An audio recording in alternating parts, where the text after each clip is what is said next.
Jadi pagi tadi pilihlah belek-belek, cari nama-nama wanita-wanita yang ditulis dalam kitab ini. Ini antara kitab yang diyakini, himpunan kisah-kisah para wali Allah.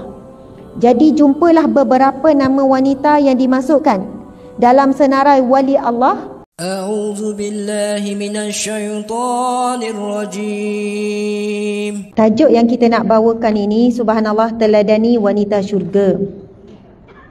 Teladani wanita syurga. Saya tengok wajah-wajah muslimat ni wajah yang dah selalu hadir majlis ilmu. Bukan sekadar majlis ilmu secara fizikal, tapi banyak dengar ceramah ni kan. Ni muka dengar ceramah semua ni. Kan ustaz tu dengar ustaz ni, dengar ustazah tu dengar ustaz. Dah 20 tahun, 30 tahun, 40 tahun dah dengar ceramah semua ni. Maksudnya adalah di hadapan saya ni adalah orang-orang berilmu. Bahkan orang-orang yang beramal dengan ilmu. Subhanallah. Orang yang sentiasa struggle untuk sabar, redha dengan ujian Allah. Jadi boleh jadi niat kita datang ni pelbagailah. Nak jumpa depan-depan, nak ambil gambar, nak berukhuwah, dan matlamat kita juga adalah untuk berada di rumah Allah. Sebenarnya itu paling utamalah. Bila datang masjid tadi, mula kaki kanan ke kaki kiri masuk? Okey, tak apa. Kalau siapa yang tak pasti, tak payahlah keluar balik lepas tu. Kan kadang-kadang saya pernah macam tu juga. Masuk masjid ke langkah bot, lepas tu kaki kanan ke kaki kiri, keluar balik, lepas tu langkah kaki kanan. Sebab nak bagi sedar ni kita datang ke rumah Allah. Lepas tu baca doa, terus niat i'tikaf. Sebab itu ada orang hadir majlis ilmu, dia tak tahu pun siapa penyampai. Dia tak pilih pun mana-mana penyampai. Yang dia tahu betapa besarnya pahala hadir ke rumah Allah, berdiam, niat i'tikaf, dan besarnya pahala penuntut ilmu. Dan itulah cabaran kita sebagai penuntut ilmu akhir zaman ini, apabila kita cenderung memilih mereka-mereka yang kita suka dan sebagainya, sehingga kan terhalang untuk kita hadir secara istiqamah di majlis ilmu. Di sana ada hadis yang sahih. Nabi SAW bersabda, barang siapa yang menuntut ilmu, man salaka tariqan yaltamisu fihi ilman sahalallahu lahu tariqan ilal jannah. Siapa yang menuntut ilmu, menempuh jalan menuntut ilmu, maka Allah akan permudahkan baginya jalan ke syurga. Sebab itu bagi orang yang faham, dia akan berusaha paling kurang seminggu sekali, paling kurang sebulan sekali. Tu dahsyat sangat tu. Kalau ikut kita, kalau betul kita ni ikutkan kita nak sungguh-sungguh masuk syurga, takkan sebulan sekali je tempuh jalan menuju ke taman syurga, menuju jalan-jalan ke syurga. Jadi kita paksalah diri kita seminggu sekali hadir ke majlis ilmu. Kami juga memaksa, saya juga memaksa diri saya, walaupun jadual sibuk, penat macam mana, hadir ke majlis ilmu guru-guru yang lain. Bukan hanya di media sosial, tetapi Allah melihat bagaimana usaha kita. Gunakan tenaga, gunakan wang ringgit, gunakan masa berdiam. Sudah tentu beza dengan hadir secara alamaya. Tapi bagi yang betul-betul tidak mampu, memang hanya melalui alamaya, mudah-mudahan Allah Maha mengetahui dan Allah mengambil kira ia seumpama menempuh jalan menuju ke majlis ilmu yang fizikal ni. Sebab apa? Dalam hadis yang lain Nabi bersabda, bagi orang yang mencari ilmu dan menuntut ilmu akan dinaungi oleh para malaikat dan akan didoakan oleh sekalian binatang makhluk, termasuk binatang-binatang yang berterbangan dan ikan-ikan di lautan. Mereka memohon ampun bagi orang yang menuntut ilmu. Sebab itu kita tidak tahu bagaimana kita diampunkan Allah, lalu kita mati dalam husnul khatimah. Boleh jadi kerana istiqamahnya kita hadir majlis ilmu. Kerana orang yang hadir majlis ilmu didoakan oleh sekalian makhluk. Bahkan binatang yang berterbangan, binatang yang melata, bahkan binatang di dalam lautan, maksud ikan-ikan. Tidak ada manusia boleh kira berapa jumlah ikan. Mungkin zillion, infinity, tak boleh dikira. Jadi kalaulah Allah buka hijab, kita boleh dengar binatang-binatang mendoakan kita, saya kira penuh masjid ni. Betul kan? Saya kira memang tak muat mana-mana masjid bila buat majlis ilmu, sampai mereka tak kisah siapa penyampai. Walaupun penyampai tu buatkan kita tertidur sekalipun, sebab kita kata kita datang untuk ambil keberkatan dan kelebihan hadir majlis ilmu, didoakan oleh seluruh sekalian makhluk. Subhanallah. Tetapi perkara itu adalah alam ghaib. Ia melibatkan sejauh mana kita beriman dengan hadis Nabi tersebut, sejauh mana kita percaya dan yakin bahawasanya dengan kita pergi majlis ilmu didoakan oleh malaikat, didoakan oleh sekalian makhluk. Subhanallah, Allahu Akbar. Sebab itu sesibuk apa kita kena berusaha untuk bawa ahli keluarga hadir ke majlis ilmu. Jadi alhamdulillah tajuk kita ni iaitu teladani wanita syurga. Kita semua seronok jadi wanita. Seronok tak jadi wanita? Bahagia tak jadi perempuan? Ke pernah kita rasa seronok jadi orang lelaki, tunggu makanan sampai je. Amboi seronoknya jadi lelaki, lepas makan basuh tangan je. Kadang-kadang ayat tu saja je lah kan. Seronoknya jadi lelaki, tunggu je dalam kereta ya bang. Saya lah tutup lampu, saya lah tutup kipas, saya lah kemas-kemas rumah, saya tutup pintu, awak tunggu dalam kereta ya. Saya kemas-kemas siap-siapkan barang anak. Macam pengalaman je kan. Tak, alhamdulillah kalau suami saya dia sama-sama. Sebab saya dah bagi awal-awal lagi warning, awal-awal kahwin lagi. Masa start anak pertama, masuk kereta mesti sama-sama. Jangan ada yang tunggu dulu. Kadang-kadang dia terlupa, saya ingatkan balik. Sebab bukan senang bila nak pergi mana-mana, nampak macam kita lama nak keluar tu. Masalah kita perempuan, bila nak keluar rumah apa masalah? Bila nak keluar rumah, kita kemas rumah dulu kan. Tapi sejam sebelum nak keluar tak ada gemah pula. Dekat-dekat tu lah. Maksud kita kata nanti balik barulah selesa. Kita nampak rumah kemas, tak serabut. Itu yang jadi lambat tu kan. Tapi nak siapkan botol susu anak. Kalau saya ada 7 orang anak, nak kumpulkan nak siapkan baju-baju persiapan macam-macam tu. Jadi alhamdulillah hasil daripada kita sendiri terus terang apa yang kita perlu, apa yang kita mahu, dan apa yang kita tak suka. Kalau dia buat begini-begini, suami faham, kita jadi tak ada isu komunikasi, sama memahami. Tapi kadang-kadang tu awal-awal perkahwinan tak diberitahu. Sebab kita berusaha nak jadi isteri yang terbaik. Tak apa bang, it's okay, awak tunggu dalam kereta.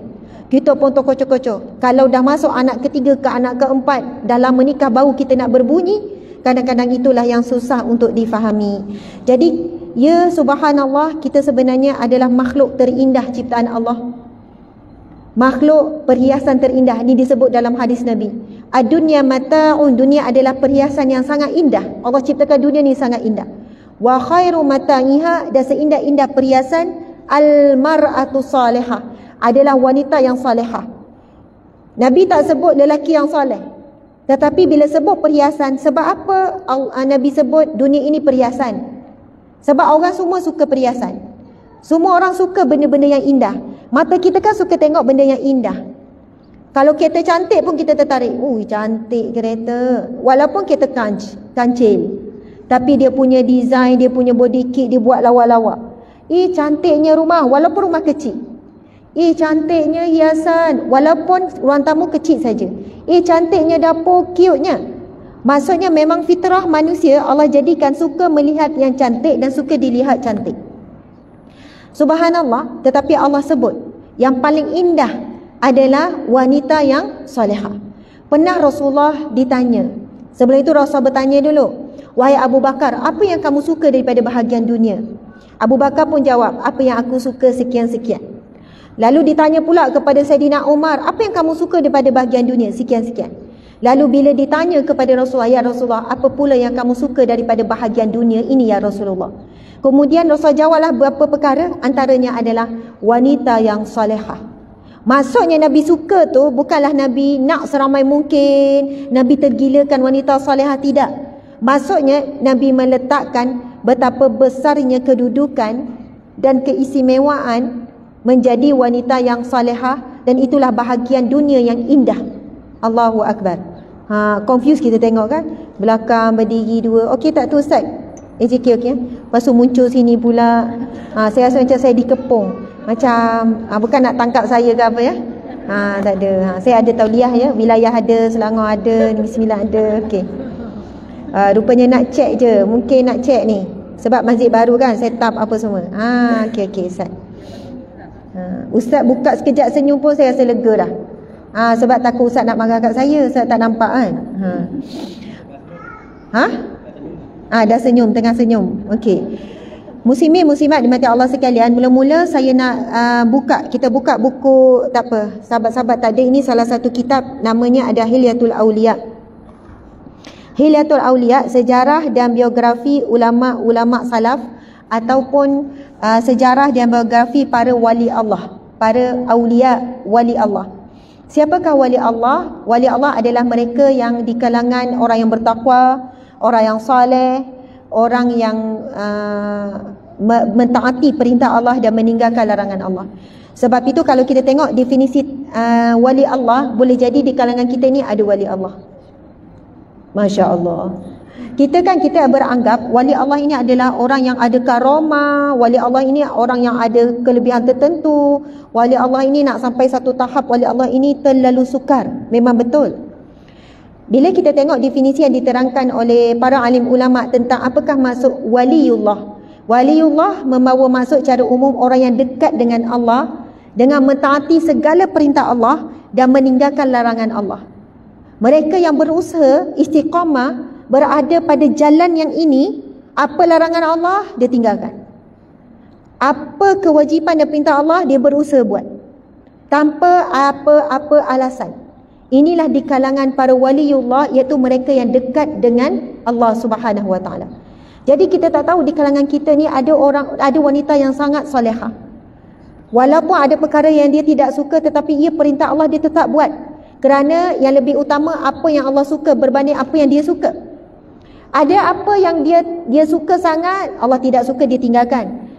Apa yang Allah suka dia tak suka, dia tetap buat. Yang penting apa yang Allah suka. Subhanallah, Allahu Akbar. Kitab ini sebenarnya ada banyak jilid. Ini jilid yang ke-3. Tak silap saya ada 10 ke 11 ke 12 jilid. Alhamdulillah dekat rumah tu ada semua jilid, tapi baca tu subhanallah, nak habiskan satu jilid pun mencabar. Jadi pagi tadi pilihlah belek-belek, cari nama-nama wanita-wanita yang ditulis dalam kitab ini. Ini antara kitab yang diyakini, himpunan kisah-kisah para wali Allah.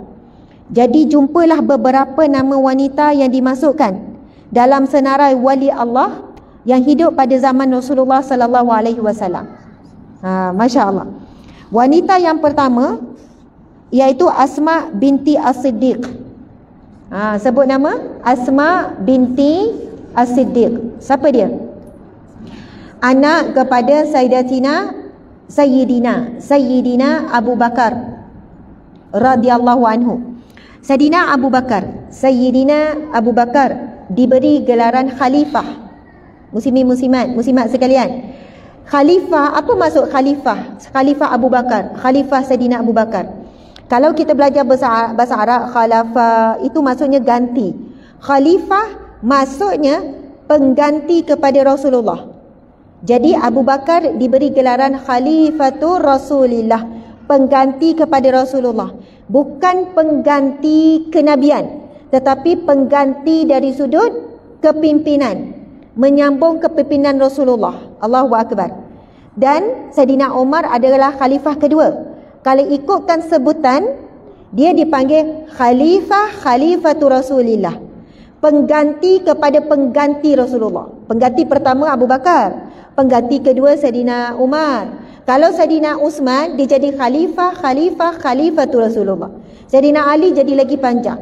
Akhirnya Saidina Umar, dia bincang dengan sahabat, dia tak panggil khalifah, dia panggil Amirul Mukminin. Sebab itu Saidina Umar biasa diberi gelaran Umar Amirul Mukminin. Amir maksudnya ketua orang-orang beriman. Selepas itu dipanggil dengan panggilan Amirul Mukminin. Subhanallah. Tapi kita panggil Khulafa Ar-Rashidin, khalifah yang diberikan petunjuk. Ar-Rashidin yang memberi petunjuk, yang mereka itu diberi petunjuk. 4 orang itulah Khalifah Ar-Rashidin paling utama, Abu Bakar, Saidina Abu Bakar, Saidina Umar, Saidina Uthman, Saidina Ali radhiyallahu anhu. 4 orang ini, 2 orang terawal adalah mertua. Tahu kan? Abu Bakar mertua Rasulullah. Yang nikah dengan Rasulullah adalah Sayyidatina Aisyah. Saidina Umar juga mertua, anaknya adalah Hafsah. Manakala 2 orang lagi, Saidina Ali adalah menantu, nikah dengan anak Rasulullah Fatimah. Saidina Uthman juga menantu, dan dia nikah dengan 2 orang anak Rasulullah. Anak yang pertama tak silap saya Ruqayyah. Meninggal Ruqayyah, bernikah dengan seorang lagi, saya tak ingat, Ummul Kasum. Tak silap saya Ummul Kasum. Tapi kalau tersilap, mohon maaf. Jadi 2 orang tu memang confirm. Saidina Uthman nikah dengan 2 orang anak Nabi Muhammad sallallahu alaihi wasallam. Dan kalau kita baca, sebab jarang orang kupas kisah Saidina Uthman bin Affan. Saya cerita sikit kisah Saidina Uthman dan relate dengan diri kita ya. Saidina Osman ini adalah sahabat Nabi yang mana malaikat pun malu kepadanya. Sebab sifat pemalu Saidina Osman dan sifat zuhudnya Saidina Osman menyebabkan malaikat pun malu kepada Saidina Osman. Dan ini disebut dalam hadis yang sahih berkenaan dengan peribadi Saidina Osman. Masa ni Rasulullah sedang duduk di rumah baginda. Ada Saidina Abu Bakar, ada Saidina Umar. Ketika itu kain Rasulullah terselak sedikit sampai paras betis lah, bukan peha, peha dah aurat, betis. Maksudnya ada nampak sikit lah betis Rasulullah. Kemudian Abu Bakar dengan Saidina Umar ada, Rasulullah tak ada pun betulkan. Tapi tiba-tiba bila Saidina Osman sampai, Rasulullah terus membetulkan duduk dan membetulkan kain. Ini daripada hadis yang sahih. Lalu sahabat bertanya ataupun isi Nabi bertanya, kenapa Rasulullah bila Osman datang kamu macam tu? Rasulullah kata, aku malu kepada malaikat pun malu kepadanya. Maksudnya bila Saidina Osman datang, malaikat pun malu. Kita tahu Saidina Osman adalah di antara sahabat Nabi yang paling kaya, yang terkaya, sangat kaya. Tetapi kekayaan dan dunia yang Allah beri pada dia tidak menjadikan dia hamba kepada harta. Dia sangat hidup memilih kehidupan yang zuhud dan dia memelanjakan banyak hartanya untuk jalan Allah. Tapi tak semestinya kita kata orang yang zuhud itu adalah orang yang kita tengok zahirnya kehidupannya sangat sederhana. Sebab ramai orang miskin tetapi hatinya penuh cinta kepada dunia. Tetapi ada pula orang yang kita nampak kaya, rumah besar, kereta besar, tapi hatinya tidak terikat dengan dunia. Jadi maksud zuhud adalah walaupun dunia ada di tangan, dunia ada di badan, dunia ada di tangan lah, tetapi tidak berada di hatinya. Bila Allah ambil, dia boleh lepaskan dengan rela hati, tidak membuatkan dia jatuh ataupun kecewa, sebab di hatinya itu adalah Allah Subhanahu Wa Taala. Okey, cerita Asma binti As-Siddiq. Dia juga beliau yakni Sayyidatina Asma juga diberi gelaran As-Siddiq. Ayahnya pun Abu Bakar As-Siddiq. Dia diberi gelaran Asma As-Siddiqah, Asma yang benar dan membenarkan. Dan kita tahu ketika turunnya perintah menutup aurat bagi wanita, antara wanita yang diberi teguran oleh Rasulullah adalah Asma binti Abu Bakar.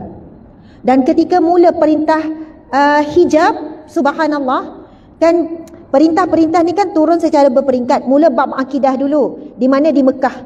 Tapi di Madinah mula turun perintah-perintah haram, makruh, wajib, setelah kukuh akidah.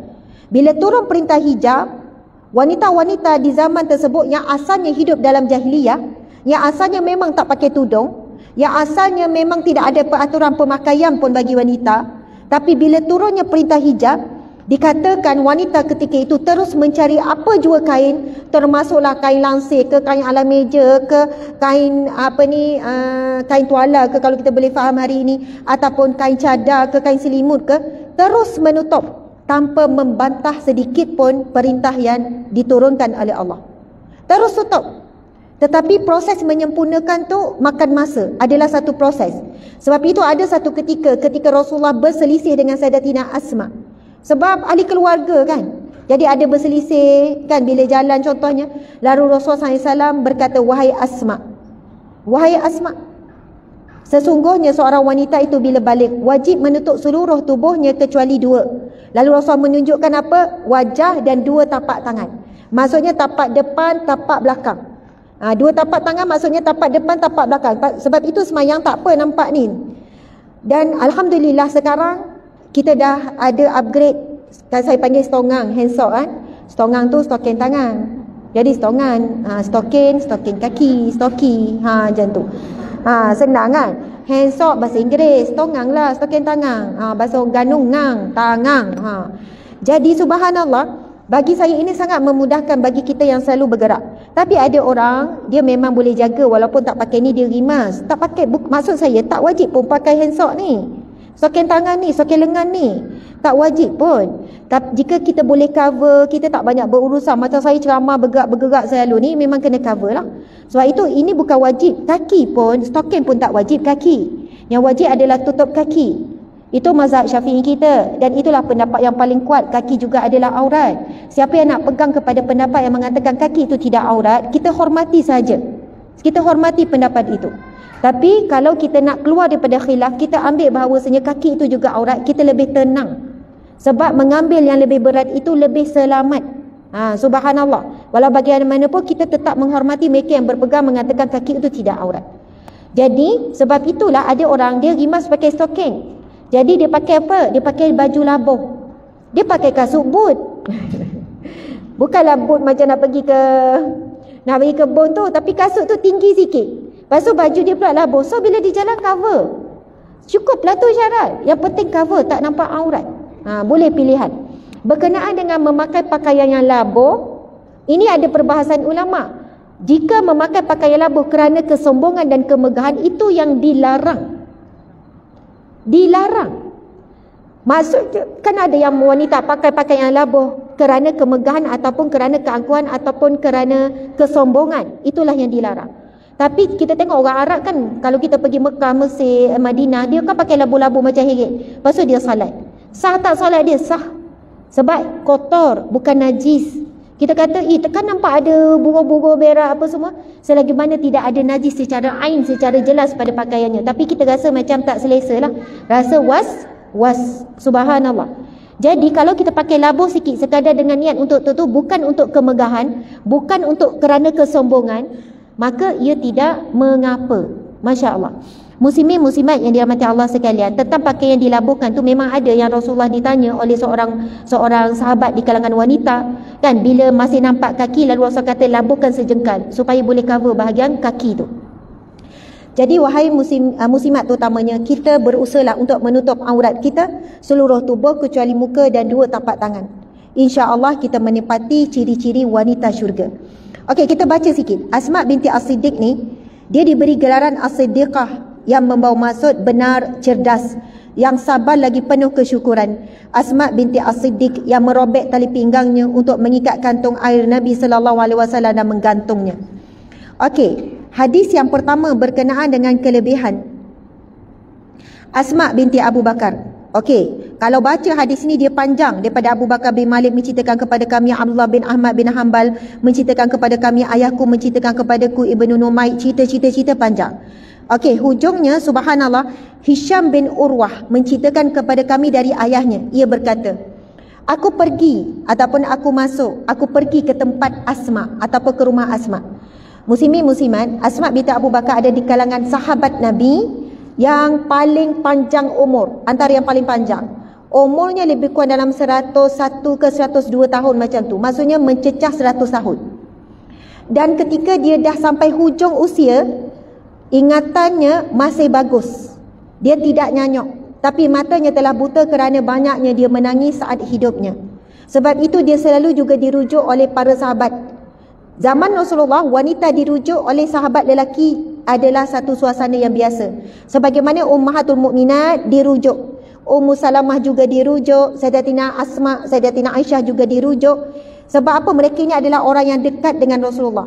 Jadi Sayyidatina Asma ni umurnya panjang, jadi lama dia jadi rujukan. Salah seorangnya adalah yang ingin merujuk ketika itu adalah Hisham bin Urwah. Saat itu ia sedang salat, lalu aku mendengarnya membaca ayat ini.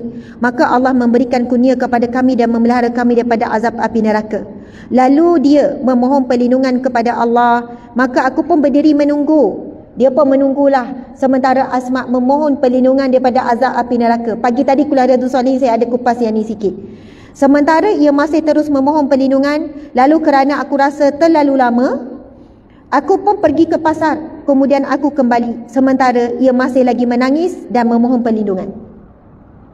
Jadi sifat yang pertama wanita syurga adalah kuat berdoa. Banyak berdoa, berdoa dengan khusyuk. Saya nak tanya, kita orang perempuan dengan orang lelaki, mana lagi mudah menangis? Kita, subhanallah. Subhanallah, muslimin muslimat. Daripada kisah Sayyidatina Asma ni, waliullah ini, sahabat Nabi ni, dan beliau merupakan wanita-wanita calon syurga ni, wanita-wanita syurga ni, subhanallah. Dia merupakan wanita yang sangat kuat berdoa dan menangis dalam berdoa. Apa cerita ni? Seorang sahabat Nabi ni nak pergi jumpa dia ni. Rumah zaman ni bukan macam rumah zaman sekarang. Zaman ini, zaman Nabi ni, yang mana kalau bercakap dari dalam pun orang luar dengar, bercakap daripada luar pun orang dalam dengar. Sebab daripada pelepah tamar je. Saya teringat satu kisah. Masa itu Rasulullah, Sayyidatina Asma dia, Sayyidina Asma pula, Sayyidina Aisyah, dia meninggikan suara kepada Rasulullah. Tinggikan suara sikit, sebab kita tahu rumah Sayyidina Abu Bakar pun tak jauh ni. Meninggikan suara. Pernah tak kita tinggikan suara pada suami? Oh, kalau siapa kata tak pernah tu, memang kita kena bagi dia anugerah. Ai, subhanallah. Bukanlah tinggi bertempik, tapi macam adalah kadang-kadang tu. Adalah tinggi tu macam mana? Contohnya terkejut ke? Abang, siapa ni tak basuh pinggan ni? Tanya, buat-buat tanya. Padahal kat rumah tu memang 2 orang je. Pinggan siapa lah tak basuh ni? Geramnya. Contoh kan? Masya Allah. Okey, subhanallah, maksudnya dalam kisah rumah tangga Rasulullah, isteri-isteri Nabi juga ada menjawab, membantah dan juga meninggikan suara. Bila Sayyidina Abu Bakar dengar anaknya meninggikan suara pada Rasulullah, Sayyidina Abu Bakar terus masuk, tak ada bagi salam, tak ada apa, terus masuk, tangan tu terus nak tampar anak dia. Tangan Sayyidina Abu Bakar, ini riwayat Sahih. Abu Bakar terus nak tampar, apa Rasul buat? Rasul tahan tangan Sayyidina Abu Bakar. Rasul tahan tangan Sayyidina Abu Bakar. Kemudian bila Sayyidina Abu Bakar tengok Rasul tahan, Sayyidina Abu Bakar pun keluar. Kemudian apa yang Rasul cakap pada isterinya Sayyidatina Aisyah, wahai Aisyah, lihatlah bagaimana aku melindungimu daripada lelaki lain. Romantiknya Rasulullah. Maksudnya bukan Rasulullah nak tambah lagi. Ayah pun tak boleh sabar dengan perangai kau. Bukan Rasulullah menambah-nambah. Tengok ni tak ada. Tak adanya bila Rasul tengok bapak mertua ni, ayah pada Aisyah masuk. Tengok panggil anak ni. Tampaklah tak. Rasul tahan. Rasul pun bagi tahu kepada Aisyah, wahai Aisyah, lihatlah bagaimana aku memelihara, melindungimu daripada tangan lelaki lain. Rasul tidak menjatuhkan lagi walaupun tahu kesilapan sedang dilakukan isterinya. Dan kita tahu umur Sayyidatina Aisyah masa bernikah sekitar 9 tahun. Rasul meninggal umur 63 tahun, Sayyidatina Aisyah baru umur 19. Remaja, jiwa bergelora. Sebab itu Rasul kenal kita wanita ni daripada bagaimana perangai perempuan ketika kecil, kanak-kanak, sebab menikahi Aisyah ketika usia masih kanak-kanak. Bahkan ada cerita yang sahih bagaimana Sayyidatina Aisyah sedang bermain dengan kawan dia, memain mainan macam anak patung. Bila Rasulullah masuk, kawan dia pergi menyembunyikan, menyorok dengan mainan-mainan. Rasulullah nampak, Rasulullah dah tahu ada kawan duduk main kat rumah ni. Rasulullah kata, keluarlah kamu dan sambunglah bermain.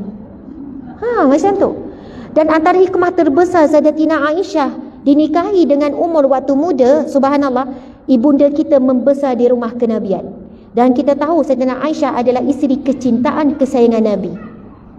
Sehingga kan apabila Sayyidatina Fatimah diutuskan oleh isteri-isteri Nabi yang lain untuk menyampaikan apa yang tak puas hati dengan Sayyidatina Aisyah ni, isteri-isteri lain Nabi berkumpul panggil Sayyidatina Fatimah sebab dia tahu Rasul akan kalah dengan anak anda ni.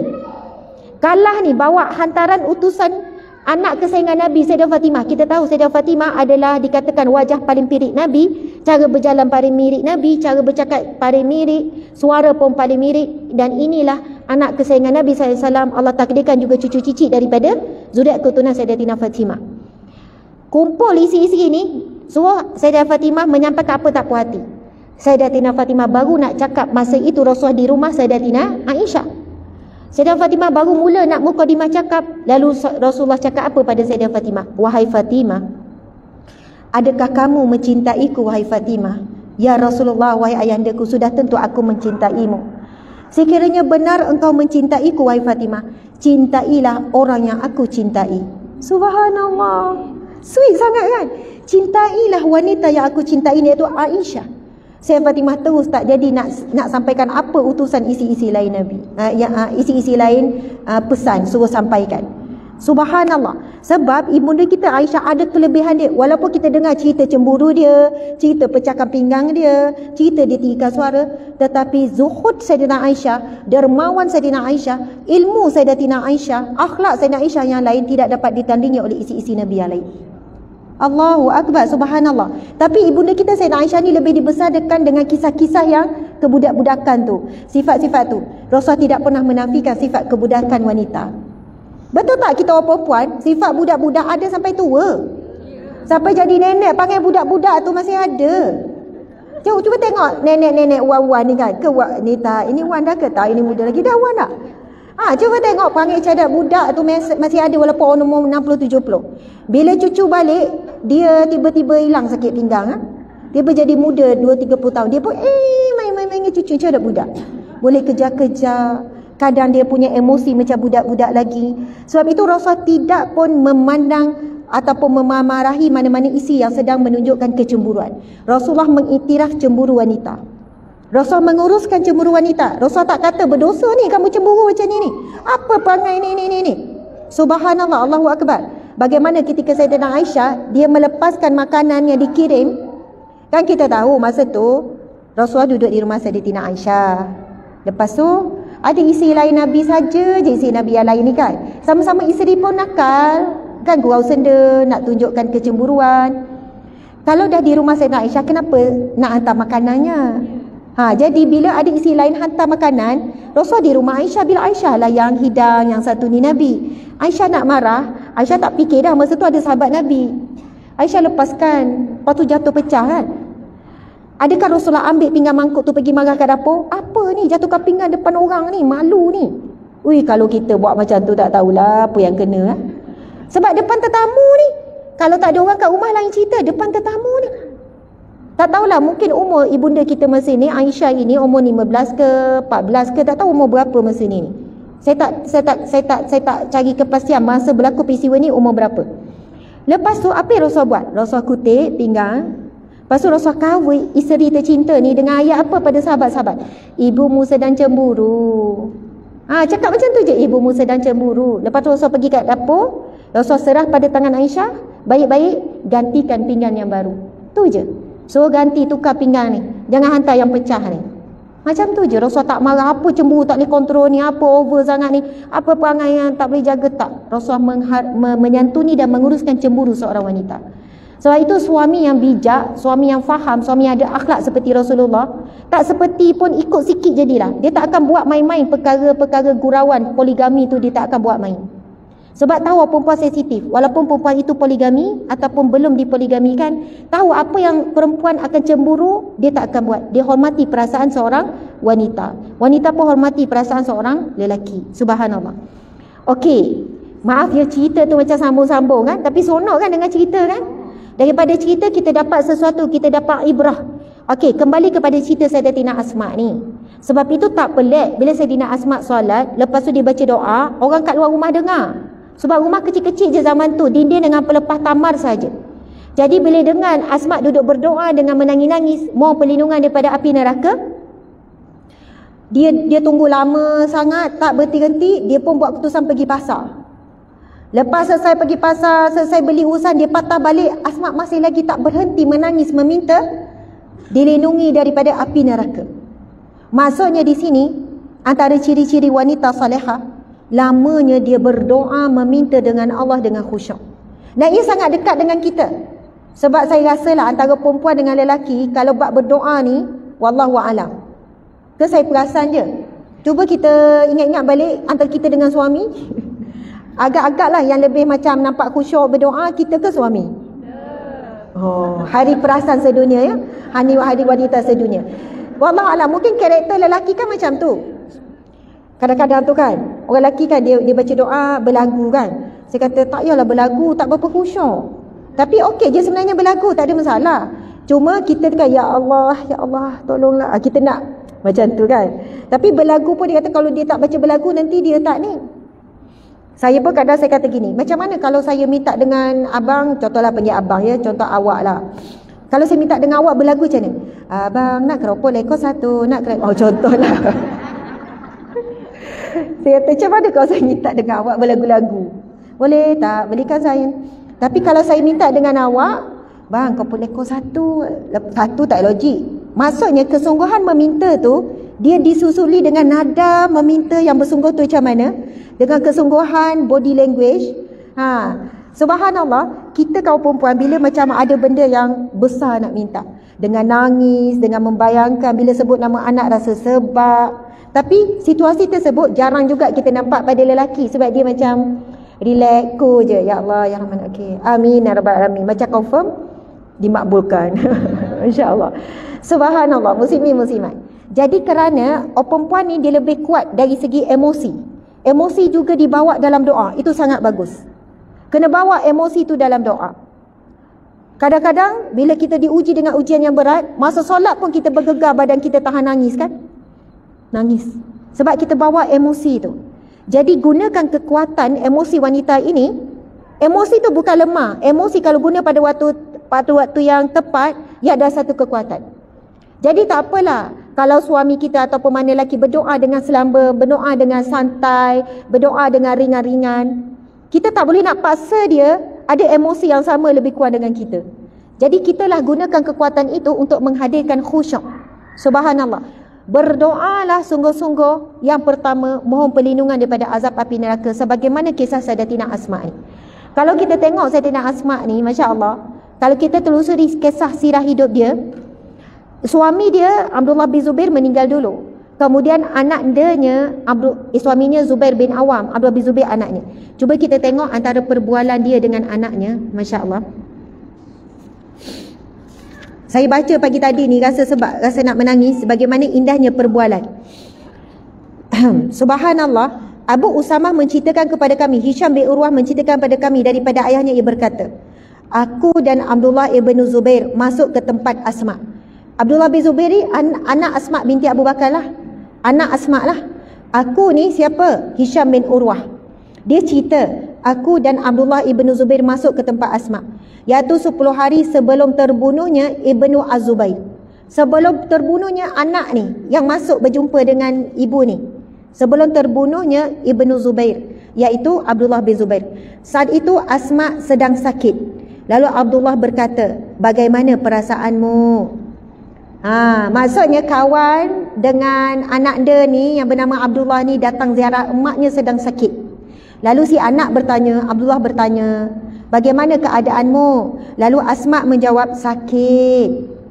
Sebab itu muslimin muslimat, jangan semudahnya kita ni bila dengar orang sakit, dia sebut sakit, sakit. Jangan tunggu kita cakap apa ni tak reda ni, sebutlah Allah, Allah. Kan betul lah tu, memang elok lah sebut Allah, Allah. Tapi kadang-kadang tu bila terlampau sakit, memang itulah yang keluarnya sakit, sakit. Adakah bermaksud dia tidak reda? Adakah bermaksud dia sedang maksudnya tidak sabar? Saya pengalaman masa mak saya dulu dalam ward perempuan berbulan-bulan juga, berminggu-minggu sampai bulan juga. Ward tu adalah ward kritikal. Mak saya umur tahun ini adalah, tak ingat umur kan, saya confuse, 60 atau 61, saya rasa 60. Ya, bulan 4 baru ni mak umur, ya mak saya muda lagi. Kira muda lah tu kan. Betul tak? Ketua sangat? Muda lah kan. Saya umur 39, saya anak kedua. Mak saya umur nikah 19. Jadi umur 20 saya keluar. Jadi umur saya 60 lah, betul tak? Cuba cakap. Ya. Macam pelik. Ni mak-mak saya ni. Subhanallah. Ya, subhanallah. Jadi saya anak kedua daripada 10 orang. Masa tu mak saya diuji dengan apa? Ketumbuhan tulang belakang, himpit saraf tunjang. Jadi bahagian badan sampai ke bawah kolaps. Maksudnya memang tak rasa apa-apa lama. Mak saya seorang guru fizik. Masa tu dia baru saja lepas dia pencen awal, dia ambil pencen awal umur 53. Okey. Lepas tu bila duduk di ward-ward wanita-wanita yang kritikal ni, ada ramai pesakit kanser. Dan ada seorang wanita tua ni, saya rasa umur dah 60 lebih kot, 70, sebab cucu dia pun dah besar. Tapi dia sakit kanser tulang. Yang mana doktor cerita sebab apa? Kanser tulang dia tu, dia ada jenis-jenis kot kanser tulang. Tapi saya tak tahulah macam mana. Tapi ceritanya, bila saya duduk di ward tu, pada waktu malam, kami satu ward akan dengar suara makcik ni, sakit, sakit. Kita dengar ni merinding, kita menangis. Mak saya sedang sakit ni pun dia kata, Asma, mau tak berhenti berdoa kat mocik tu, kesiannya. Lepas tu bila setiap kali doktor datang, macam nak buat apa-apa, nak bersihkan badan dia ke, lepas tu bila saya tanya kepada doktor yang bertugas, dia kata, masa tu saya bukan Ustazah Asma lagi lah. Ustazah Asma dah, saya dah masa tu bukan orang lain. Tapi bukan penceramah masa orang tak kenal pun saya. Tapi bila kita nak tahu apa yang berlaku, ada nurse ke doktor jelaskan, sebenarnya kesakitan makcik tu sebenarnya terlalu dahsyat. Kita letak morfin tinggi macam mana pun, setiap sendi dia tu semua berdenyut setiap. Bahkan kalau kita sentuh mana-mana kulit, semuanya sakit. Maksudnya kesakitan yang teramat sangat. Tapi anak-anak cucu dia keliling ni, alhamdulillah, tak berhenti. Sambung, baca Yasin, sambung, semua nampak orang baik-baik. Dan kita boleh tengok suami, tak silap saya, suami wanita itu ada lagi. Tapi itulah yang kami akan dengar. Dia perlu diberi ubat untuk tidur. Kalau dia jaga je, sakit. Tapi waktu solat, dia akan solat. Maksud wanita yang baik. Masya Allah, Allah uji sampai tahap begitu. Sebab itu bila saya pernah baca kitab tasawuf, bila saya baca, ada satu kisah ahli sufi ni, wali Allah ni, orang alim, orang soleh ni, ketika dia diuji dengan sakit, lalu dia keluar perkataan, aduh, macam kita lah, aduh, mengaduh, bunyi mengaduh. Lalu anak murid bertanya pada guru dia, wahai Syekh, kenapa kamu mengaduhkan sakit yang Allah bagi? Maksud soalan anak murid tanya, adakah kamu hilang sabar sampai mengadu-adu? Lalu Syekh ni kata, kamu tidak akan sampai kepada satu tahap hakikat sabar yang sebenar selagi mana kamu tidak menikmati sakit yang Allah beri. Maksudnya guru ni kata, aduh tu bukan maksudnya aku tidak reda, aku tidak sabar, aku sedang menikmati sakit yang Allah beri. Subhanallah, nak faham susah juga kan? Tapi maksudnya jangan mudah bila kita dengar ada perempuan membebel, mengungut. Kita kan kadang mengungut kan, Umi ni penat lah ni, patut sepah lagi, gini-gini penat. Kadang-kadang orang yang mengungut tu tapi hati dia ikhlas buat kerja. Ini nak cover diri sendiri kan ni kan? Saya sebenarnya nak bagi tahu, lepas saya dah membaca banyak, dengar banyak, baca kitab-kitab ni, sebab ada yang ditulis oleh ahli-ahli sufi, bukan semuanya kita mengatakan orang yang merungut tu tidak ikhlas, dan bukan orang yang tidak mengeluarkan apa-apa kata rungutan itu ikhlas. Sebab boleh jadi mulut diam tapi hati merungut. Mulut diam tapi hati tidak reda. Mulut tak cakap apa-apa tapi hati tu maksudnya tidak reda, marah dan sebagainya. Ada perempuan yang okey sebut-sebut tapi buat kerja yang terbaik adalah mulut baik, hati pun baik. Itu yang susah makam, nak sampai makam tu. Masya Allah. Muslimin muslimat. Lalu Sayyidatina Asma menjawab, sakit. Jawab sakit bila anak tanya, apa khabar mak? Sakit. Kotlah kita kan nak berubah jadi wanita makam tinggi lagi. Alhamdulillah. Nikmatnya sakit kepala ni, Masya Allah. Nak sampai tahap tu, wallahu alam. Maksudnya kita tengok Sayyidatina Asma pun bila sakit dia jawab je sakit.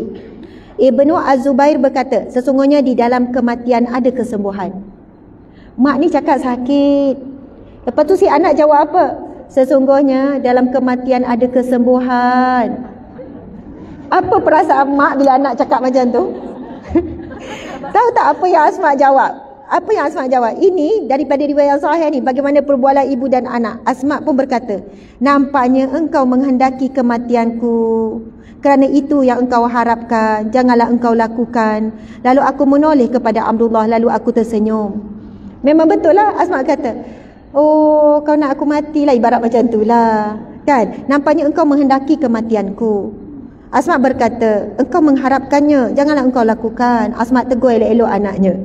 Sebenarnya Abdullah bin Zubair bukanlah nak mengharapkan maknya mati. Kalau kita jangan guna ayat tu ya.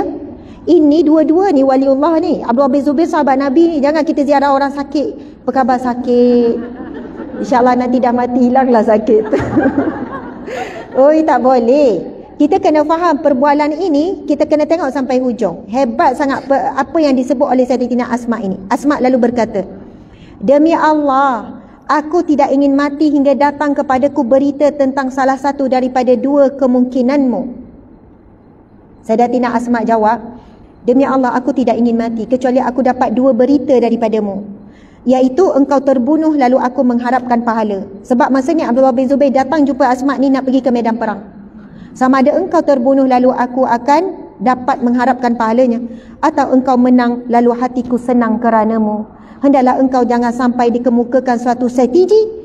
Sebab itu Asma binti Abu Bakar ini dikenali sebagai wanita yang petah berkata-kata dan wanita yang pandai berpuisi, yang selalu memberikan semangat berkobar-kobar kepada tentera Islam.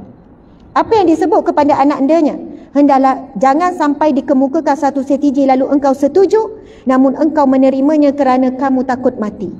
Asma pesan pada anak-anaknya, kamu nak pergi perang, kalau ada satu strategi yang dicadangkan, dan kamu menerima kerana kamu nampak dengan strategi itu kamu tidak akan mati, kamu jangan terima.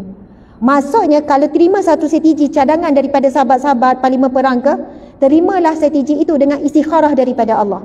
Bukan dengan rasa strategi ni bagus ni, insya-Allah kita akan menang ni, kerana takutkan kematian. Saidina Asma kata, jangan engkau bersetuju dengan apa pun strategi yang mana engkau menerimanya kerana takut mati.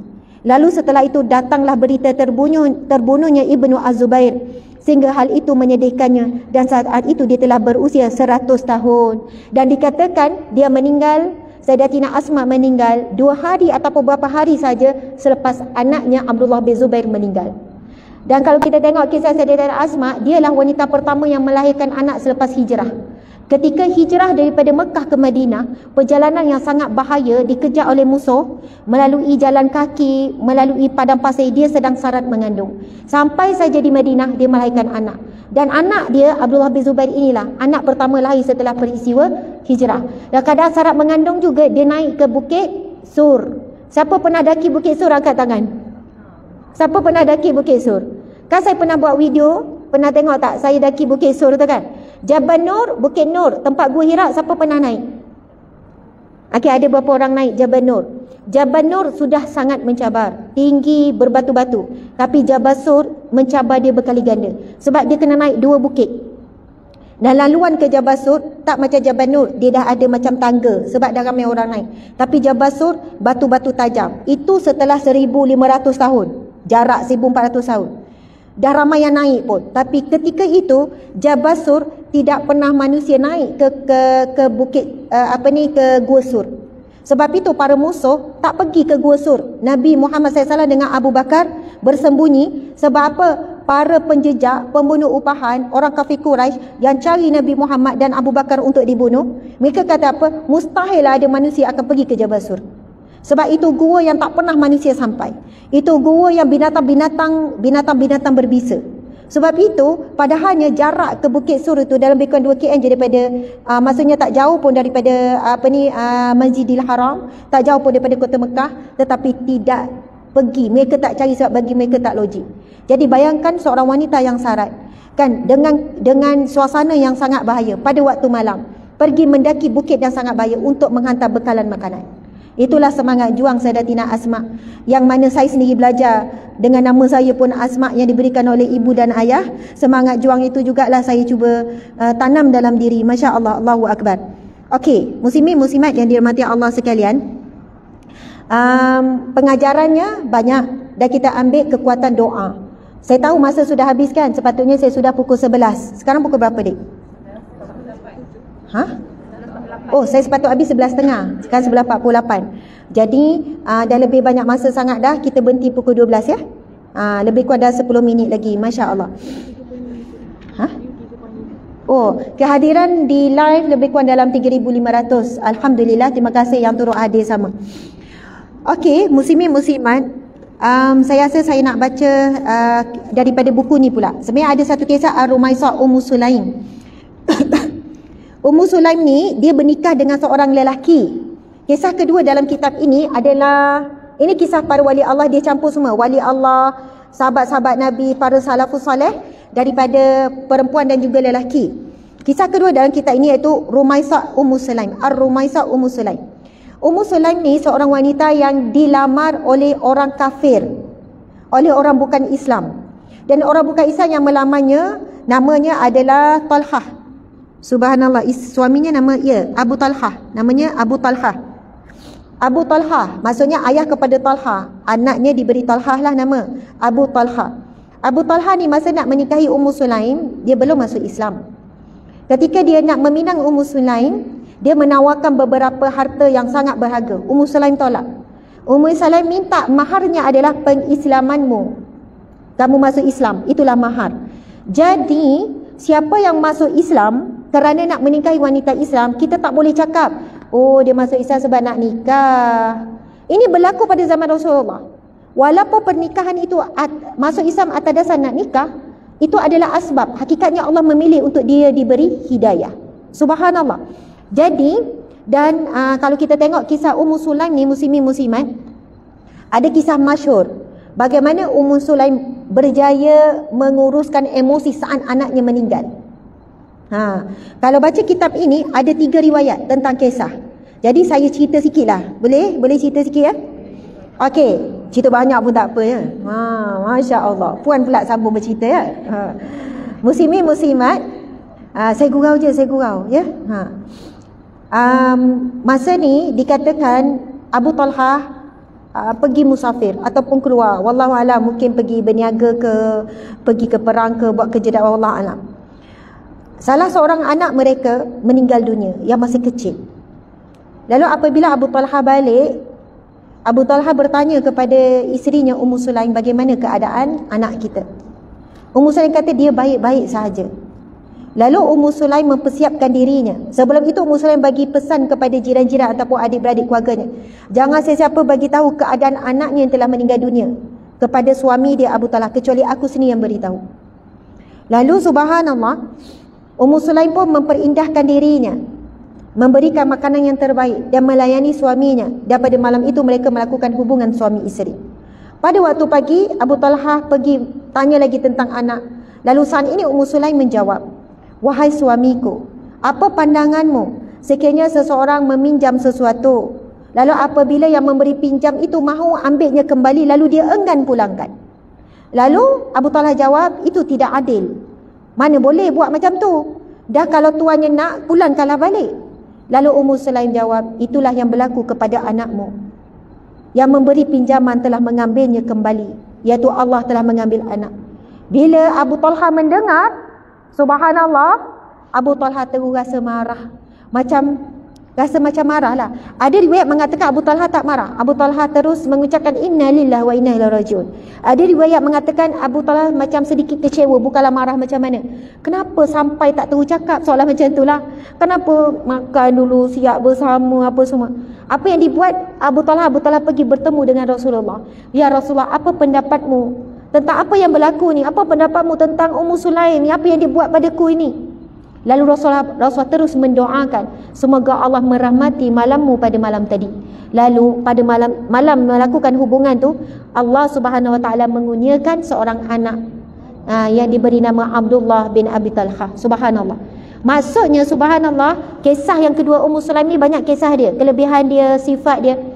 Seorang wanita yang sangat hebat mengendalikan emosi. Kalau kita mungkinlah kan sampai-sampai tu, tak ada dah, suami tak sempat masuk rumah lagi, abang, betul-betul kan. Ataupun telefon ni gini. Yelah, saat zaman tersebut mana ada telefon nak hubungi sekian-sekian. Tetapi dia masih nak menyampaikan berita yang sedih itu pada waktu yang suami dah kenyang, suami dah rehat. Betapa dia fikir tentang emosi suami melebihi daripada emosi dia ketika itu. Jadi kadang-kadang kita kan boleh buat macam tu, kadang-kadang, jarang-jarang. Tapi biasanya kita dah emosi, kita nak cepat-cepat luahkan emosi kita tu, nak berkongsi. It's okay, bukan kata kita perempuan yang lemah. Sebab itulah tujuan kita berkahwin, Allah nak kita berkongsi susah dan payah. Masya Allah. Yang terakhir, ini satu buku yang ditulis oleh Ustaz Syahari Abdul Rahman. Saya rasa ramai yang kenal Ustaz Syahari Abdul Rahman kan? Beliau kan banyak kali juga keluar TV dan selalu memimpin kuliah-kuliah tadabbur Al-Quran. Buku ni saya tak ada jual, tapi siapa yang nak cari boleh carilah di pasaran. Tajuknya adalah Perempuan yang Baik-Baik dalam Al-Quran. Ustaz Syahari mengeluarkan wanita-wanita yang disebut di dalam Al-Quran. Wanita-wanita yang dirakam kisahnya di dalam Al-Quran. Dan saya nak tutup dengan kisah ibu kepada Nabi Musa AS. Ringkas je cerita, jangan risau. Risau ke? Tak risau. Risau ni nak balik masak je. Oh tak masak. Masak. Order je, tunjuk-tunjuk je. Kantoi subhanallah. Siapa kat rumah dia ada Thermomix? Saja je saya nak. Ada, siapa ada Thermomix? Dia ada Thermomix, ada lagi. Kan orang kata bibi Jerman, Thermomix tu Jerman bibi Jerman. Saya kan baru riki-riki Thermomix tu. Sebenarnya tahun lepas ke 2 tahun lepas ke 3 tahun lepas ada pihak yang nak bagi hadiah saya Thermomix tu kan. Harga dia lebih kurang 6,000 lebih 7,000 lebih. Ada pihak nak bagi hadiah tapi dia kata, Ustazah saya nak bagi hadiah tapi saya boleh tak Ustazah ambil gambar, lepas tu saya nak macam nak gunakan. Saya memang, lepas tu suami saya memang tak bagilah. Sebab memang kita cuba elakkan. Bukan tak nak sokong orang kita berniaga, nak sokong, tapi adalah perkara yang perlu kita jaga. Kalau kita fikir, alah dapat free kot 7,000 lebih, pegang gambar je Ustazah. Adalah banyak lagi benda lain, tawaran dunia datang tu terlalu banyak. Ustazah cakap 5 minit bayar 20,000, Ustazah cakap ni. Tapi Alhamdulillah, saya bukan sombong, saya minta maaf siapa yang cakap sombong, Ustazah tak nak pay review, Ustazah tak nak ni, tak nak bantu peniaga Muslim, tak. Sebab apa? Saya takut terganggu fokus kepada kerja dakwah. Adalah sebab-sebab lain lagi. Kalau saya terima satu, macam mana saya nak tolak yang lain? Faham ya? Duit tu memang datang dan jumlah yang sangat-sangat besar, jadi duta, jadi itu, jadi ini. Tetapi bukan kecintaan, istiqamah dan kena jaga bab dakwah ni, ini lebih utama. Sebab saya kata kalau saya terima yang ni pula kata Ustazah boleh buat yang tu. Kalau Ustazah ni, kalau yang nampak rakam-rakam FB tu yang orang gunakan saya, memang saya tak ambil walaupun satu set, itu sekiranya tolong je. Bila saya buat je contoh untuk derma ni, mari masuk melalui IPA, boleh tak Ustazah buat video untuk derma ni, boleh tak derma ni. Saya dah cakap, kadang tu bila nak tolak orang tak faham, kata Ustazah tak nak menolong. Okey, lepas tu kan lama saya buat permohonan dengan cik suami nak beli benda ni kan. Tak lulus lagi lah, macam tu. Tapi akhir-akhir ni macam nak lulus sikit, sebab dia nampak saya dah makin jarang masak. Subhanallah. Sebenarnya komitmen semakin bertambah. Kalau siapa yang selalu follow, komitmen saya semakin bertambah. Kalau dulu dakwah je, sekarang banyak sangat. Jadi saya pun mulalah cari-cari alasan, kena ada misi yang membantu ni. Macam tu kan. Okey. Subhanallah, muslimin muslimat, sebenarnya memang menyediakan makanan kewajipan hakikatnya adalah daripada seorang suami lelaki. Maksud menyediakan makanan, kita isteri membantu, memudahkan suami melaksanakan tanggungjawab. Jadi kita bertanggungjawab jugalah. Tanggungjawab kita adalah membantu suami menjalankan tanggungjawabnya. Macam tu. Tapi kalau isteri tak nak masak, tak berdosa. Isteri tak nak masak, suami tak boleh paksa. Tak, ini dibahaskan oleh alim ulama. Nanti tuan-puan kena cari tajuk wanita bukan bibik, tetapi dibincangkan 4 mazhab. Apakah hukum wanita yang enggan masak? Adakah jatuh berdosa? Adakah jadi wajib? Itu dibincangkan supaya faham apa tanggungjawab wanita, apa tanggungjawab. Antaranya, saya tak ingat mazhab mana, suami wajib menyediakan makanan siap untuk isteri. Ada mazhab tertentu. Ada mazhab yang lain, suami wajib menyediakan makanan siap ataupun menyediakan bahan-bahan untuk disiapkan oleh isteri. Dan sekiranya isteri enggan, suami tidak boleh menyatakan isteri itu nusyus. Maksudnya, lawan tak pitah, tetapi bila wanita melakukannya, ia melakukan satu amal ibadah yang sangat besar. Amal ibadah yang sangat besar, sampai Nabi kata ia diberikan pahala sedekah. Itu yang ditanya oleh seorang wanita di zaman Rasulullah. Ya Rasulullah, bagaimana perbuatanku menyediakan makan dan minum untuk suami dan anakku? Nabi kata bagi kamu 2 sedekah. Satu sedekahun jariyah, satu sedekah qarabah. Sebab masa tu Nabi kata, Nabi sedang menyuruh dan menuntut supaya seramai mungkin, tu rakam kan bab tu kan, seramai mungkin, sebanyak mungkin supaya berusaha untuk sedekah. Lalu para wanita ni dia fikir, adakah apa yang dia sediakan makan itu sedekah? Nabi kata bagi kamu 2 sedekah. Jadi kita kena berebut lah. Kalau suami nak sediakan, tak apa bang, saya bang, jangan bang, saya dapat 2, awak 1. Ya, suami dapat 1 sedekah, sebab memberi makan tu dikira sedekah. Tapi perempuan bila sediakan dapat 2 sedekah. Allahu Akbar. Muslimin muslimat. Okey, kisah kita dah tanda tadi, kisah ibu Nabi Musa. Okey, ibrah daripada ibu Nabi Musa alaihi salam. Allah berfirman dalam surah Al-Qasas ayat yang ke-7. A'udzubillahi minasyaitonirrajim. Wa auhayna ila ummi Musa an ardi'i fa idza khifti alayhi فألقيه في اليم ولا تخافي ولا تحزني إنا رادوه إليك وجاعلوه من المرسلين. Sadaqallahul Azim. Yang bermaksud, dan kami ilhamkan kepada ibu Musa, susukanlah dia pada itu, jika engkau takutkan sesuatu bahaya mengenainya daripada angkara Fir'aun, maka letakkanlah dia di dalam peti dan lepaskanlah dia ke laut. Dan janganlah engkau merasa bimbang dan jangan pula berduka cita. Sesungguhnya kami akan mengembalikannya kepadamu dan kami akan melantiknya. Subhanallah, Allahu Akbar. Okey, daripada yang ditulis, yang disyarahkan oleh Ustaz Syahari Abdul Rahman ini, dalam firman Allah ini ada 2 perintah. Dan kita kena mengambil 2 perintah ini adalah untuk kita juga. Ada dua perintah yang Allah sebut di dalam firman ini kepada ibu Nabi Musa. Dua perintah apa? Perintah pertama adalah susukanlah dia. Inilah perintah pertama yang diilhamkan kepada ibu Musa alaihissalam. Perintah ini kelak akan berkait dengan peristiwa di istana Firaun. Maka aplikasi kepada kehidupan kita pada hari ini, bersangka baiklah pada perancangan Allah. Perintah menyusui itu adalah sebuah proses. Matlamatnya ialah kasih sayang. Walaupun ibu Nabi Musa alaihissalam risau, dia perintahkan juga untuk menyusukan bayinya supaya dapat membina hubungan dan ikatan kasih sayang antara ibu dan bayi. Subhanallah, muslimat yang dirahmati Allah sekalian. Cuba kita tengok firman Allah tadi, jangan pula berduka cita, sesungguhnya kami akan mengembalikannya kepadamu. Kita tahu kan kisahnya, bila dihanyutkan Nabi Musa AS, sampailah bekas yang diletakkan Nabi Musa AS ke istana. Ibunda kita Asiyah binti Muzahim lalu mengambil Nabi Musa dan memujuk suaminya Firaun untuk menerima bayi ini. Walaupun Firaun masa itu memerintahkan semua bayi lelaki dibunuh, tetapi kerana kelembutan dan kehebatan ibunda kita Asiyah binti Muzahim, berjaya menundukkan Firaun, dan beliau menggunakan ayat-ayat, maksudnya mustahillah anak angkat kita ni akan melawan kamu. Soalannya begitu. Kalau kita baca cerita Asiyah pun ada dalam ni pun ada cerita Asiyah binti Muzahim. Dia sebenarnya asalnya memang wanita ahli kitab, ataupun wanita yang memang beriman kepada Allah. Wanita yang tak ada beriman kepada Allah dengan cara syariat ketika itulah, daripada keluarga-keluarga yang baik-baik. Dan dia adalah wanita yang terkenal dengan kecantikan. Lalu bila Firaun dengar, Firaun start dengan menangkap, ini melalui satu riwayat, menangkap ibu ayah dulu untuk memaksa Asiyah menikahinya.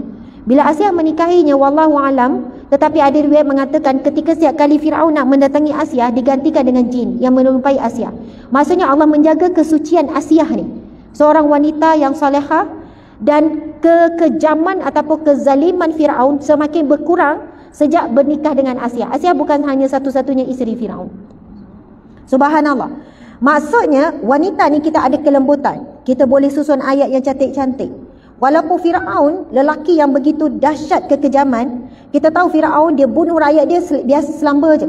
Dia desak, dia jadikan rakyat dia sebagai buruh kasar untuk membina binaan-binaan yang dia kehendaki. Kan dia memang kejam dengan rakyat dia, dia bunuh siapa saja dengan begitu zalim. Kan kisah bagaimana dia membunuh Masyitah yang mengasuh anak dia dengan apa? Dengan tembaga. Kalau api dah panas, air menggelegak panas tak? Panas. Bukan tembaga, dengan minyak ataupun tembaga yang menggelegak. Maksudnya dengan satu bahan panas yang sangat dahsyat. Dan cerita itu memang dirakam, riwayat yang sahih, dan dirakam di dalam Al-Quran. Bagaimana anak kecil berkata ketika apa tu nama? Kita sebut apa tadi? Tukang sisir ni, Masyitah. Memang dia tak ragu-ragu pun untuk mempertahankan akidah dia, walaupun diminta untuk terjun ke kawah yang dipanaskan menggelegak minyak panas, dia tidak ragu-ragu untuk dia terjun demi mempertahankan akidahnya. Tetapi bila dia sedang mendukung bayinya yang masih menyusu, masa tu dia kesian kat bayi. Tapi dengan takdir Allah, bayi itu berkata-kata. Bayi itu berkata-kata, kan, memujuk, menenangkan ibu, lalu terjunlah bersama dengan bayi. Nak kata tahap tu zalimnya Firaun. Tapi sejak bernikah, mengahwini Asiyah, sebab itu kita perempuan, cerita Asiyah ini kita kena jadikan bagaimana kekuatan lidah kita, kelebihan kita yang pandai susun ayat, bukan untuk menipu daya suami ya, tapi untuk memujuk dia, untuk mengajak suami melakukan kebaikan, untuk berubah dan sebagainya. Jangan guna kekasaran. Asiyah menggunakan kelembutan walaupun berhadapan suami yang sangat kasar dan zalim. Okey, subhanallah. Dan kita tahu akhirnya bila nak cari ibu susuan, Nabi Musa tak nak dengan semua, beratur ibu susuan ni. Sebab Firaun berarahkan ni, mana ibu susuan ni. Tetapi akhirnya yang termasuk dalam beratur itu adalah ibu Nabi Musa alaihissalam. Akhirnya ibu Nabi Musa juga berada di istana yang sama, jadi ibu susuan. Dan tak ada siapa yang tahu bahawasanya yang menyusu itu juga adalah ibu kandung kepada Nabi Musa alaihissalam. Itulah plot twistnya. Sebab apa? Barakah menyusu. Sebab itu antaranya ibu-ibu yang menyusukan anak, walaupun anak tu pergi jauh macam mana, anak tu lupakan ibu, anak tu menyakiti, dia akan balik semula kepada ibu ni satu hari nanti. Kalau tak semasa ibunya hidup, insya-Allah selepas mati pun anak ni akan balik semula kembali. Barakah susu ibu ni. Jadi itu perintah yang pertama kepada ibu-ibu muda, tolonglah kuat menyusu. Hari ni ramai ibu muda tak nak menyusu sebab nak jaga body. nak jaga bentuk bahagian dada, nak jaga badan. Penat, menyusui ni penat. Kan? Sakit pinggang. Orang lelaki tak rasa, nampak macam elok. Sebenarnya kita menyusu sambil ngiring tu, lepas tu sakit pinggang kan. Sebab kita nak selesakan baby, bukan selesakan kita. Lepas tu mula krem, tak nak gerak. Aduh, nak betulkan balik badan. Tapi sebab orang perempuan Allah ciptakan penuh dengan kasih sayang, sakit dah menjadi kebiasaan sampai tak rasa sakit. Letih dah jadi kebiasaan sampai tak rasa letih. Itulah luar biasanya wanita. Allahu Akbar.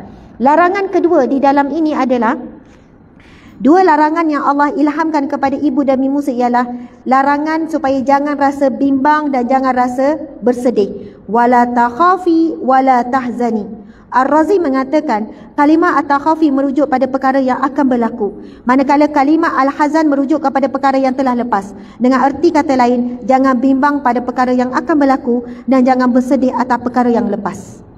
Subhanallah. Wahai para wanita sekalian, saya sambung lagi ayat ni. Jangan takut jika Nabi Musa ditimpa ombak, dan jangan takut jika peti tabut itu dihanyutkan jauh atau tenggelam. Jangan takut pada terik mentari yang akan menyebabkan Nabi Musa yang masih bayi itu menangis kerana tidak selesa. Dan jangan takut akan tentera Firaun. Dan sesungguhnya segala telah dirancanakan oleh Allah, dan rencana Allah adalah rencana yang terbaik.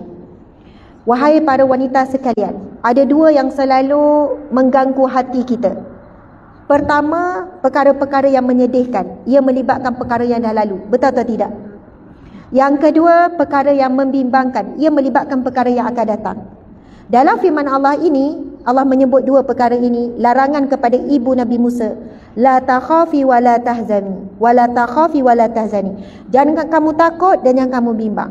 Ketahuilah para wanita sekalian, umur kita, masa kita banyak diambil oleh dua perkara ini. Menyedihi ataupun meratapi, sedih dengan perkara yang telah berlalu, yang mana kita tak mampu nak ulang balik, yang mana kita tak boleh nak buat apa dah. Walaupun 1 saat berlalu, 5 saat berlalu, 1 tahun berlalu, itu dah pun menjadi sejarah hidup kita. Tapi kita selalu bermain dalam fikiran, teringat rasa sedih, teringat rasa terhiris balik. Sebab itu masa saya handle masalah rumah tangga, paling payah bila ada klien ustazah, saya ingat lagi 10 tahun lepas apa yang dia buat. Saya kata, puan nak selesai tak masalah, memang saya nak selesai. Tapi puan asyik mengundur ke belakang je, macam mana nak selesai? Selesai masalah, benda berkait depan. Allahu Akbar. Jadi tak sedih adalah berdasarkan peristiwa yang lepas. Dan jangan kamu takut. Ini perempuan banyak habiskan masa, bang risaulah bang bimbang lah, apalah nak jadi ni, saya risaulah. Kadang perempuan risau suami dia kahwin lain, dia dah mula bagi warning, marah-marah, minta maaf. Saya bagi contoh tu kalau saya Siti ya, sebab saya juga mengalami perkara. Kadang tengok drama kan, tengok cerita ni kan, suami terus kena marah ataupun diberi warning, contoh je. Itu adalah fitrah kita, kebimbangan kita. Tetapi sebaiknya tutup kebimbangan dengan doa. Bimbang pasal anak, bang kalau kita mati calon anak, terus doa. Sebab jarung halus syaitan boleh masuk dengan apa yang kita bimbang dengan perkara yang belum berlaku. Dan betul tak pengalaman kita, banyak perkara kita bimbang sebenarnya tak berlaku sebagaimana yang kita bayangkan. Sudahlah kalau macam ni, apalah nak jadi ni, saya dah cakap bang, tengoklah nanti. Subhanallah, Allahu Akbar. Ingatlah ini dilarang oleh Allah. Kita bukan dilarang untuk bersedih, tetapi jangan bersedih berlebihan sehingga tanpa sedar kita sebenarnya tidak redha dengan apa yang Allah dah tetapkan, walau buruk macam mana pun. Buruk macam mana pun. Saya pernah jumpa seorang wanita, masa dia kecil dia sumbang mahram. Ada wanita yang masa rogol sampai mengandung. Satu masa dia cakap depan saya, ustazah, saya maafkan perogol. Saya maafkan orang yang melakukan perbuatan, walaupun sepanjang saya membesar remaja dalam keadaan sangat sadis, membesar dalam keadaan trauma, membesar dalam keadaan rasa diri kotor, tekanan mental, cubaan bunuh diri banyak kali. Tetapi alhamdulillah dengan ilmu petunjuk Al-Quran, saya memahami besarnya hakikat memberi maaf. Rupanya memberi maaf bukan untuk orang yang buat salah pada kita, tapi untuk ketenangan diri kita, untuk kita dapat kemaafan daripada Allah Subhanahu Wa Taala. Sebab itu belajarlah untuk berdamai dengan masa lalu, dan belajarlah untuk menanggapi ataupun menghadapi kebimbangan masa depan dengan doa, masa lalu dengan sabar dan redha, dengan masa depan dengan doa. Bimbang apa, terus doa. Bimbang pasal anak, ya Allah lindungilah anakku. Allahu Akbar. Alhamdulillah. Ada banyak pergerakan tu kan, signal tu. Signal. Masya Allah. Muslimin muslimat, terima kasih banyak-banyak. Saya mohon maaf salah dan silap.